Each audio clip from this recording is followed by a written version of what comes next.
नमस्कार शिक्षक साथियों, एनआईएस के इस चर्चा सत्र में आप सभी का स्वागत है। आज हमारे साथ इंदिरा गांधी राष्ट्रीय मुक्त विश्वविद्यालय के डॉक्टर गौरव सिंह जी हैं। नमस्कार गौरव सिंह सर। नमस्कार ऋषभ जी। आज आप हमारे साथ कंप्यूटर सह अधिगम विषय पर विस्तार से चर्चा करेंगे। आशा ही नहीं पूर्ण विश्वास है कि हम सभी आपकी इस चर्चा से लाभान्वित होंगे। इस चर्चा को प्रारंभ करते हुए सर्वप्रथम हम सभी आपसे जानना चाहते हैं कि कंप्यूटर सह अधिगम क्या है।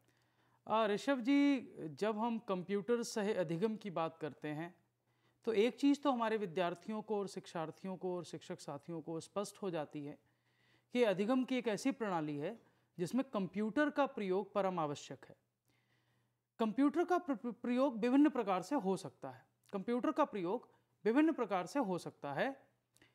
कंप्यूटर सह अधिगम एक ऐसी अंतःक्रियात्मक तकनीक है जिसमें अनुदेशन सामग्री के प्रस्तुतिकरण, अधिगम के अनुश्रवण अर्थात मॉनिटरिंग तथा किसी अभ्यर्थी की व्यक्तिगत अधिगम आवश्यकताओं के लिए अतिरिक्त अनुदेशन सामग्री को उपलब्ध कराने के लिए कंप्यूटर का प्रयोग किया जाता है। ये तो पारिभाषिक शब्दावली की बात हुई, परंतु यदि हम इसको और स्पष्ट ढंग से समझना चाहें तो पहली चीज तो यह है कि कंप्यूटर सह अधिगम में अंतःक्रियात्मकता एक महत्वपूर्ण लक्षण है।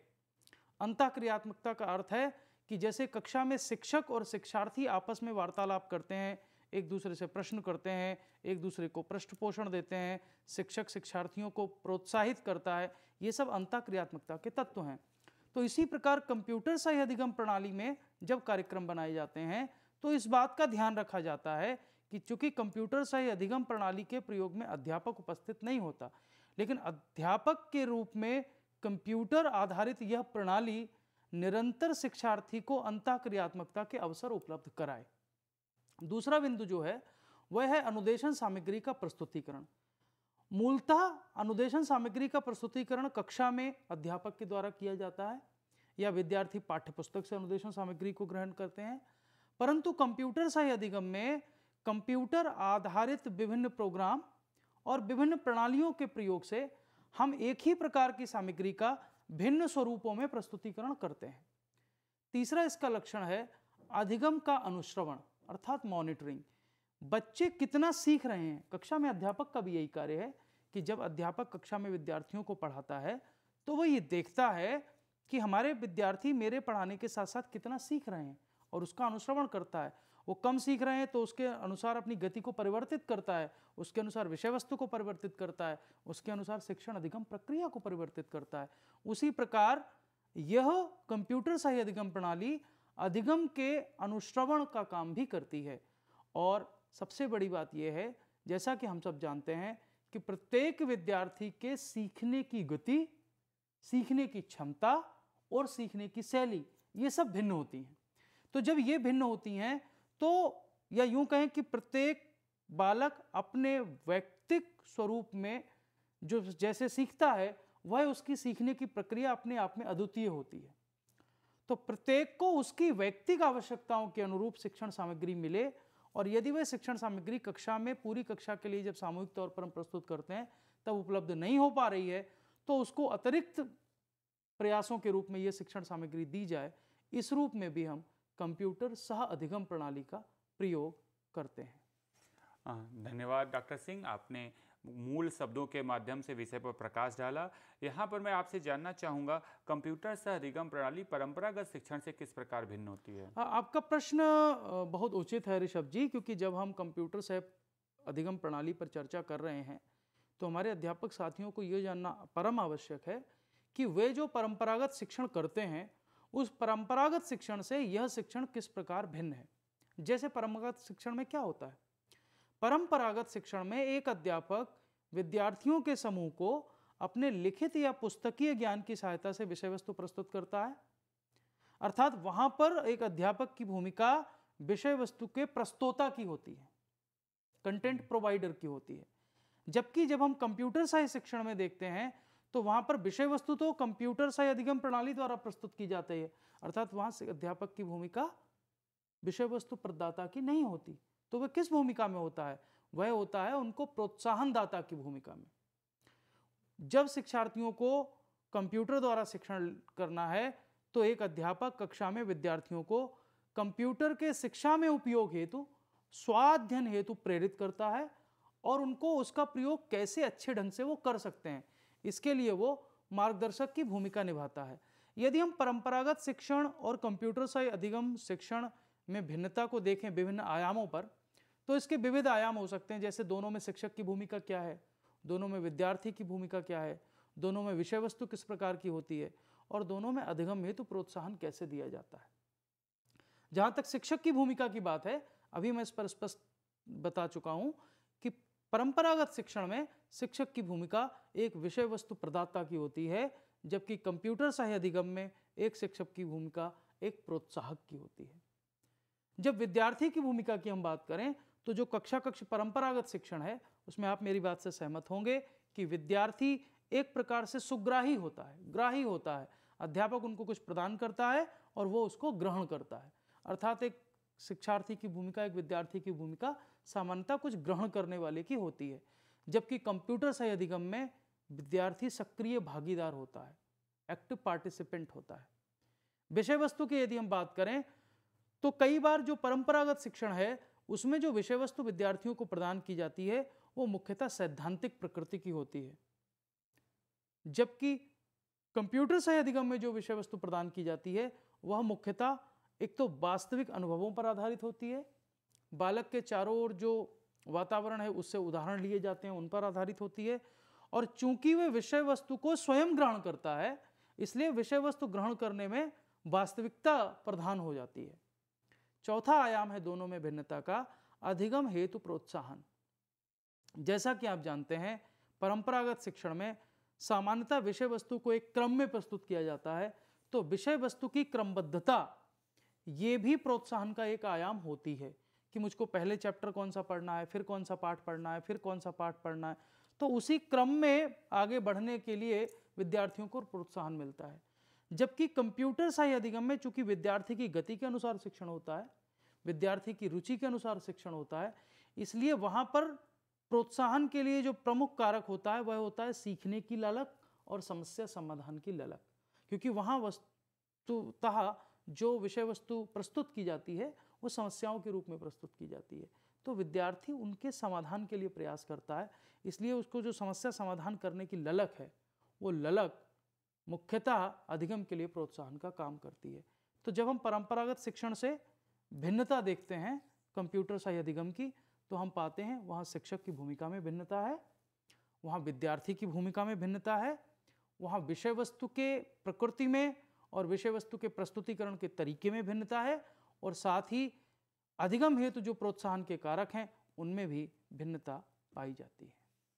आपने विस्तार से बताया कि किस प्रकार कंप्यूटर सहाय्य अधिगम परंपरागत शिक्षण से भिन्न है। इसी क्रम में हम आपसे जानना चाहेंगे कंप्यूटर सहाय्य अधिगम के क्या लाभ होते हैं। लाभों पर चर्चा करने से पहले मुझे लगता है कि हमें कंप्यूटर सहाय्य अधिगम के कुछ अनुप्रयोगों पर दृष्टि डालनी चाहिए, क्योंकि जब हम इसके अनुप्रयोगों पर दृष्टि डालेंगे तो फिर हमें लाभ को समझने में आसानी रहेगी। सामान्यतः कंप्यूटर सहाय्य अधिगम का प्रयोग एक तो दूरस्थ अधिगम में और दूरस्थ शिक्षा में बहुतायत किया जाता है, और ये दोनों रूप में किया जाता है।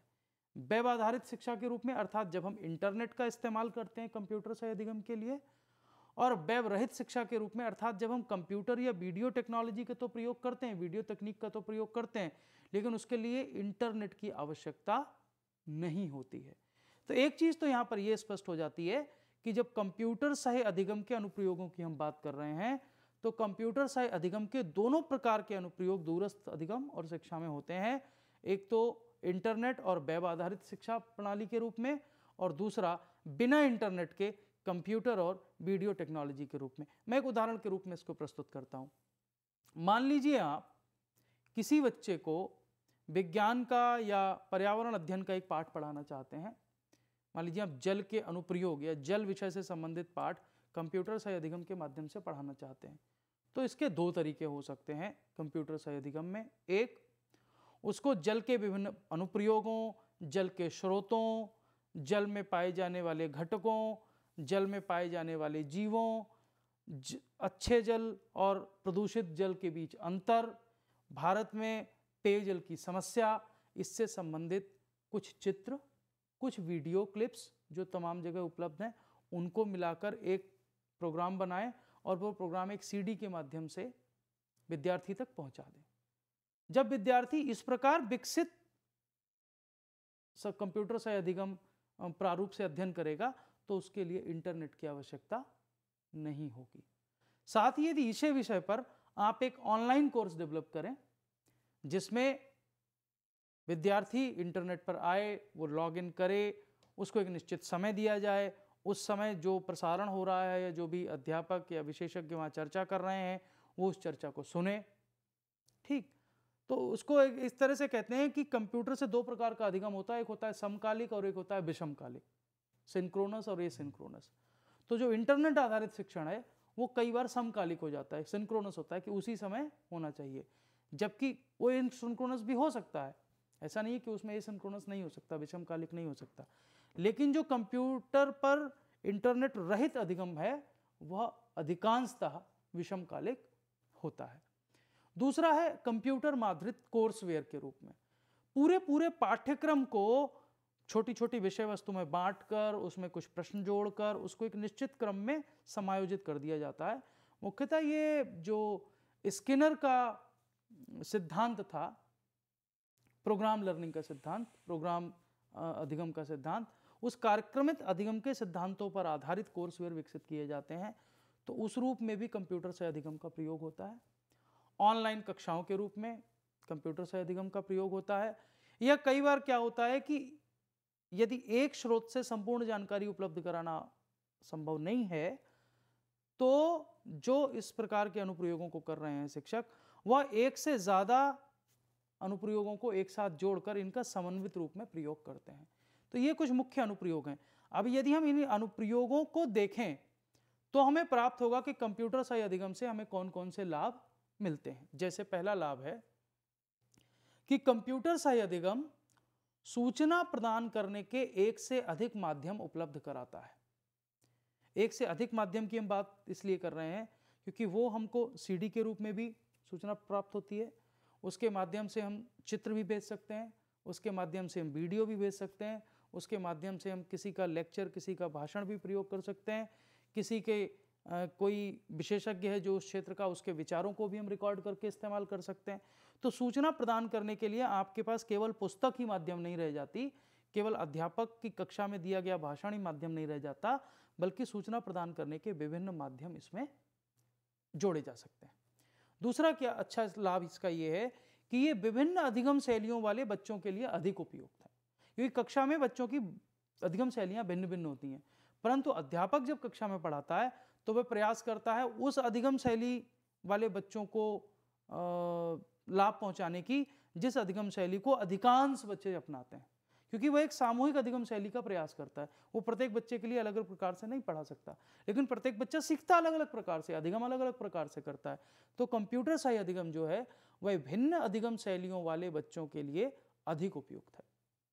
तीसरा इसका लाभ यह है कि विद्यार्थी इसमें अपनी गति से अधिगम कर सकते हैं। उनकी सीखने की जो गति है वह भिन्न भिन्न हो सकती है। जो धीरे धीरे पढ़ना चाहता है वो धीरे धीरे पढ़ सकता है, जो एक साथ ज़्यादा विषय वस्तु पढ़ना चाहता है वो एक साथ ज़्यादा विषय वस्तु भी पढ़ सकता है।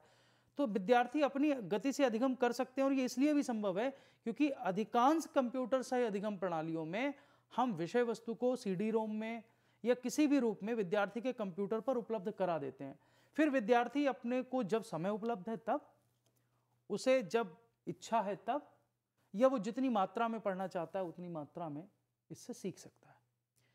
इसमें अंतःक्रियात्मकता होती है, जिसकी बात मैंने पहले भी की कि अंतःक्रियात्मकता बनाए रखना एक बड़ी चुनौती भी है उनके लिए जो कंप्यूटर से अधिगम प्रणाली पर आधारित विषय वस्तुओं को तैयार करते हैं। साथ ही कंप्यूटर से अधिगम प्रणाली से जब बच्चे सीखते हैं तो इसकी जो आकलन प्रक्रिया होती है वो भी आसान होती है।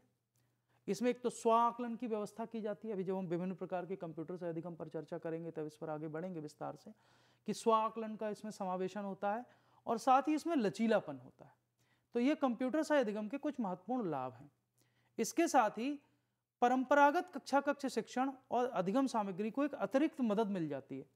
यदि शिक्षक ये चाहे कि वो सामान्य पद्धति से भी पढ़ाता रहे और यदि उसके पास व्यवस्था है वह कंप्यूटर से अधिगम को भी इस्तेमाल करे, तो कंप्यूटर से अधिगम को वह एक अतिरिक्त सामग्री के रूप में प्रयोग कर सकता है।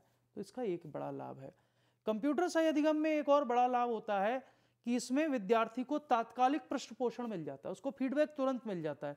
उसने अगली विषय वस्तु पर पहुंचने से पहले पिछली विषय वस्तु में उसने कितना सीखा, किस हद तक सीखा, उसका पृष्ठ पोषण उसको मिलता है, तभी वह अगली विषय वस्तु पर जाता है।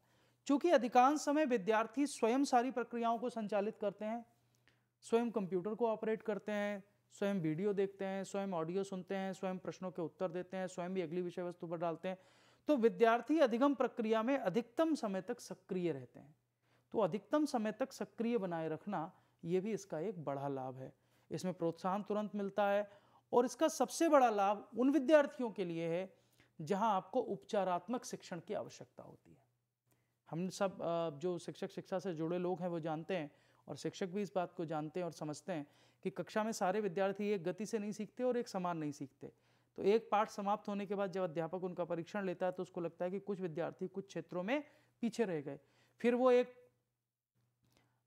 परीक्षण के माध्यम से ये जानने का प्रयास करता है कि वो किन क्षेत्रों में पीछे रह गए, जिसको निदानात्मक परीक्षण कहते हैं, डायग्नोस्टिक टेस्टिंग। और जब वो उन क्षेत्रों की पहचान कर लेता है तो यदि अध्यापक उन क्षेत्रों पर आधारित कंप्यूटर से अधिगम प्रारूप में विषय वस्तु उनके सामने प्रस्तुत करे तो वह एक उपचारात्मक शिक्षण की युक्ति के रूप में प्रभावी प्रयोग कर सकता है। आपने विस्तार से इसके लाभ और अनुप्रयोग की चर्चा की। अब मैं ये जानना चाहूँगा कि कंप्यूटर से अधिगम के उपयोग की विभिन्न विधियाँ क्या हैं? जी हाँ, हमारे शिक्षार्थियों के लिए और हमारे शिक्षकों के लिए जानना आवश्यक है कि यदि कंप्यूटर से अधिगम के इतने लाभ हैं तो वो इसको प्रयोग कैसे करेंगे अपनी कक्षा में। क्योंकि प्रयोग, विषय वस्तु या किसी भी विषय में चर्चा करना महत्वपूर्ण है, लेकिन शिक्षकों के लिए उससे ज़्यादा महत्वपूर्ण है ये जानना कि उनको जो बातें बताई जा रही हैं, जिन विषयों की हम चर्चा कर रहे हैं, यदि उनको कक्षा में उनके अभ्यास के अवसर दिए जाएं तो वे कैसे करेंगे।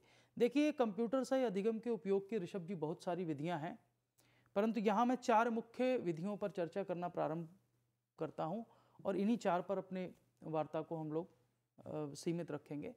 पहली विधि है ड्रिल और अभ्यास विधि, दूसरी है ट्यूटोरियल विधि, तीसरे हैं सिमुलेशन एक्टिविटीज़ या सिमुलेशन आधारित क्रियाकलाप, और चौथा है मॉडलिंग या प्रतिमानीकरण। मैं एक एक पर विस्तार से चर्चा करता हूँ। देखिए, ड्रिल और अभ्यास हमारे सारे शिक्षक ये करते हैं, परंपरागत शिक्षण में भी ये करते हैं।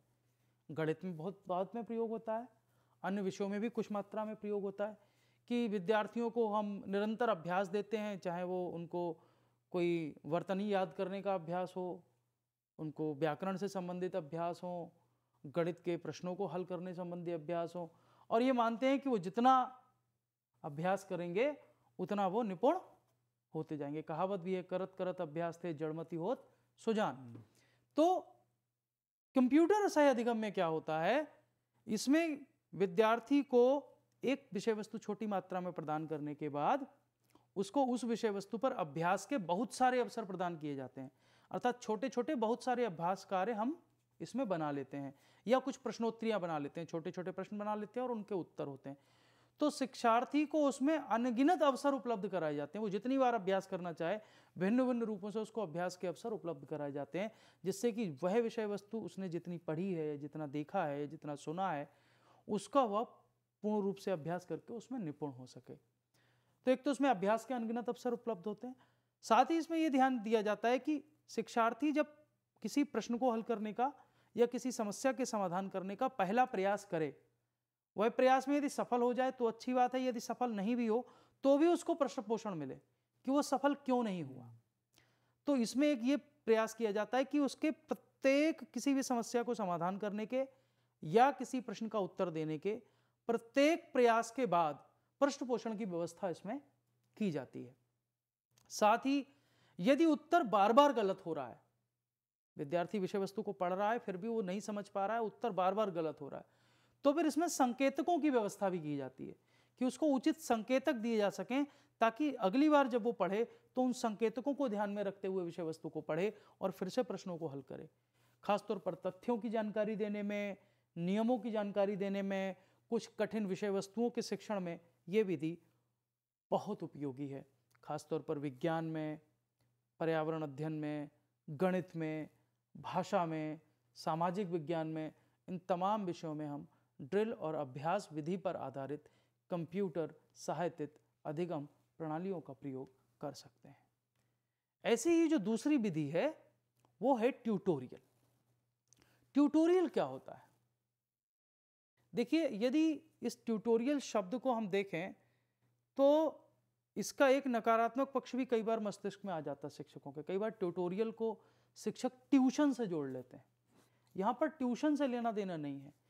ट्यूटोरियल और ट्यूशन दोनों का यदि शाब्दिक अर्थ हम लें तो शाब्दिक अर्थ है व्यक्ति की विशिष्टता के आधार पर उसको कम मात्रा में विषय सामग्री उपलब्ध कराना, जिससे कि वह अपनी गति के अनुसार सीख सके।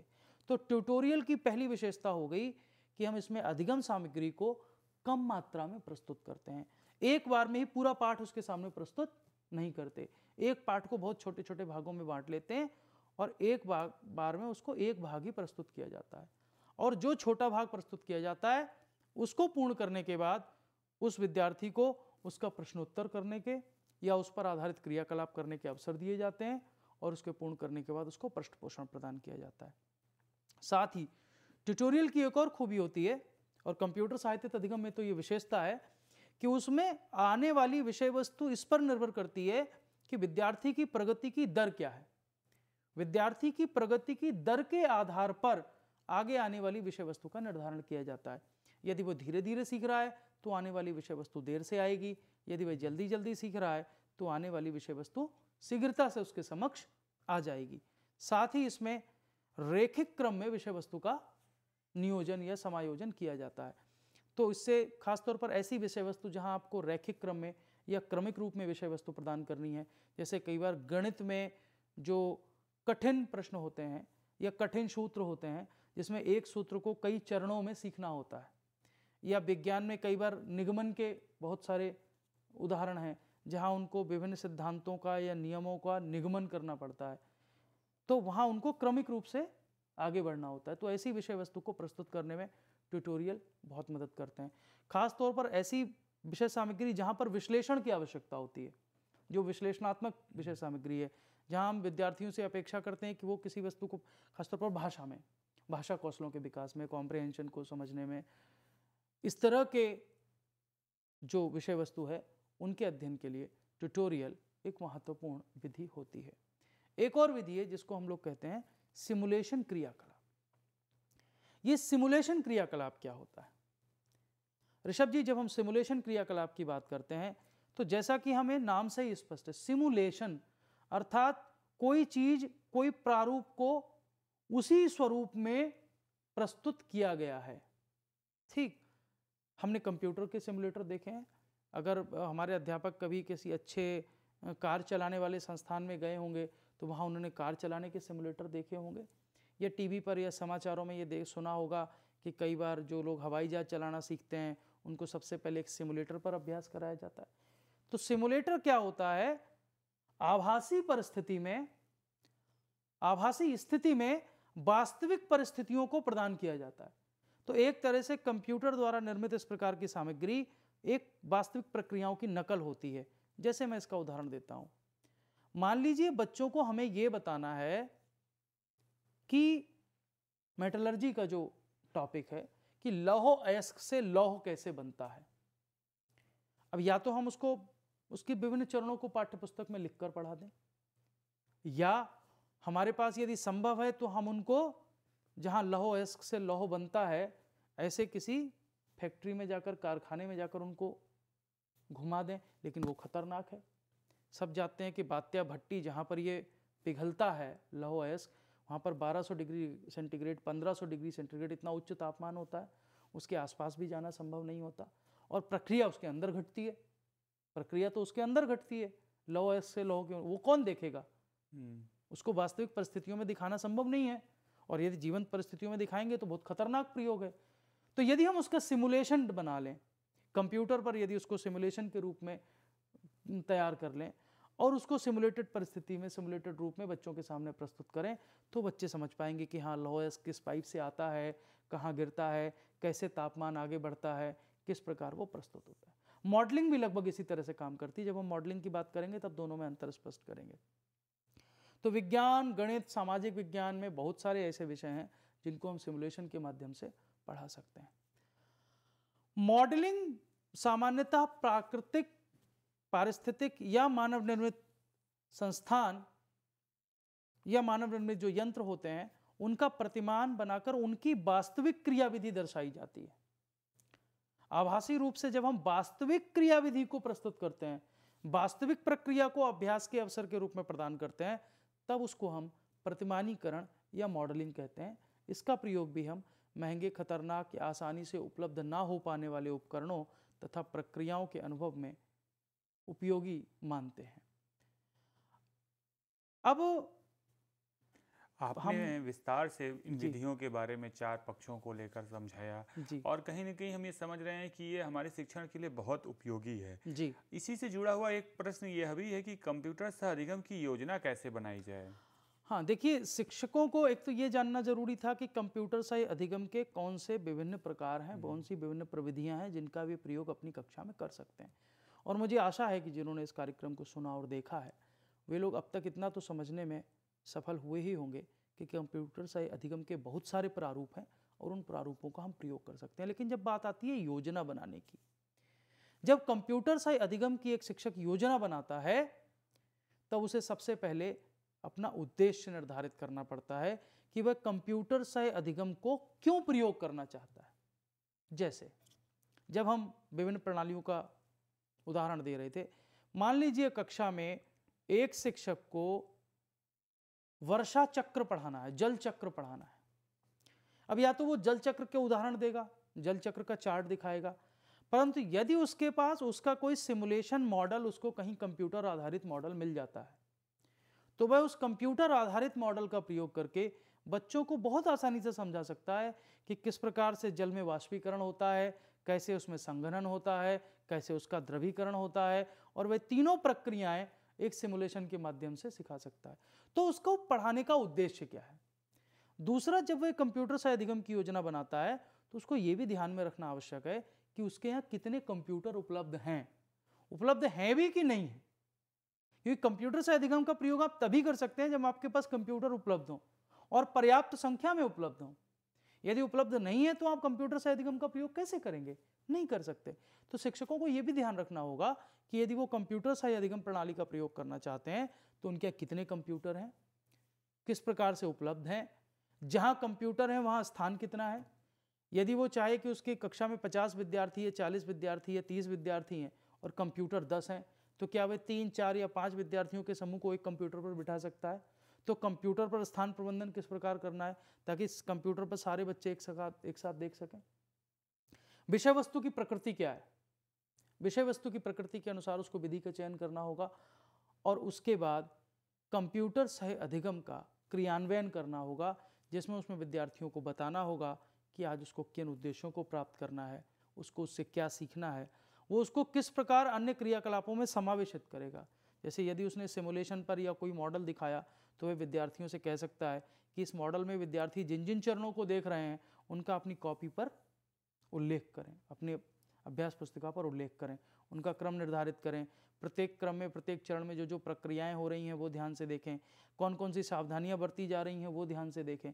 तो इस तरह से कंप्यूटर सह अधिगम का क्रियान्वयन और प्रभावी क्रियान्वयन ये भी एक शिक्षक का महत्वपूर्ण, कहना चाहिए कि एक शिक्षक की जिम्मेदारी हो जाती है। धन्यवाद गौरव जी, आपने विस्तार पूर्वक कंप्यूटर सह अधिगम की संकल्पना, इसके लिए आवश्यक संसाधन, विधि और लाभ पर चर्चा की। मैं अपने शिक्षार्थियों की ओर से आपसे निवेदन करूंगा कि आप अपनी विचारों को संक्षेप में हमारे लिए एक बार पुनः प्रस्तुत करें, जिससे हम उसे बाद में समराइज कर सकें। जी ऋषभ जी, देखिए, आज हमने जो चर्चा की उस चर्चा की हमने प्रारंभ किया कंप्यूटर सह अधिगम की प्रस्तावना से कि ये होता क्या है, इसके मुख्य लाभ क्या होते हैं। हमने ये भी आज चर्चा की कि कंप्यूटर सह अधिगम की कौन कौन सी प्रणालियां हैं जिनका प्रयोग अध्यापक कक्षा में कर सकते हैं, चाहे वो ड्रिल और अभ्यास विधि हो, चाहे वो ट्यूटोरियल विधि हो, चाहे वो सिमुलेशन हो या मॉडलिंग हो, इन सब का प्रयोग अध्यापक कर सकते हैं। साथ ही हमने ये भी बात की कि जब अध्यापक इनका प्रयोग करें तो उनको कौन सी सावधानियां रखनी चाहिए, उनको कैसे विषय वस्तु का चयन करना चाहिए, कैसे उद्देश्यों का चयन करना चाहिए, कैसे वहाँ पर जो संसाधन उपलब्ध हैं कंप्यूटर से संबंधित, उन संसाधनों को ध्यान में रखकर ही इसका प्रयोग करना चाहिए। तो मुझे आशा है कि आज का ये कार्यक्रम देखने के बाद हमारे शिक्षार्थी और हमारे शिक्षक जो भी मित्र इसको देख रहे हैं वो इसको प्रयोग करने का प्रयास करेंगे और अपनी कक्षा में यदि संभव हो तो कंप्यूटर सही अधिगम के माध्यम से विशेषतः उन विद्यार्थियों को अवसर उपलब्ध कराएंगे जो विद्यार्थी सामान्य कक्षा में अध्यापक की सामान्य गति से सीखते समय कहीं पीछे छूट जाते हैं या उनकी व्यक्तिगत अधिगम आवश्यकताएं या व्यक्तिगत अधिगम शैलियां भिन्न होती हैं जिस कारण वो शायद पीछे रह जाते हैं। तो कंप्यूटर साहित्य अधिगम का वहाँ प्रयोग बहुत प्रभावी ढंग से किया जा सकता है, ऐसा मेरा मानना है। निश्चित रूप से आपके इस विचार से हम सहमत हैं और कंप्यूटर से अधिगम द्वारा हम अपने शिक्षण की गुणवत्ता, विद्यार्थियों की अधिगम शैली, अधिगम में भिन्नता को संवर्धित करने का प्रयास करेंगे। इस चर्चा में भाग लेने के लिए, अपने महत्वपूर्ण विचारों को हम सभी से साझा करने के लिए आपका आभार और धन्यवाद। धन्यवाद ऋषभ जी।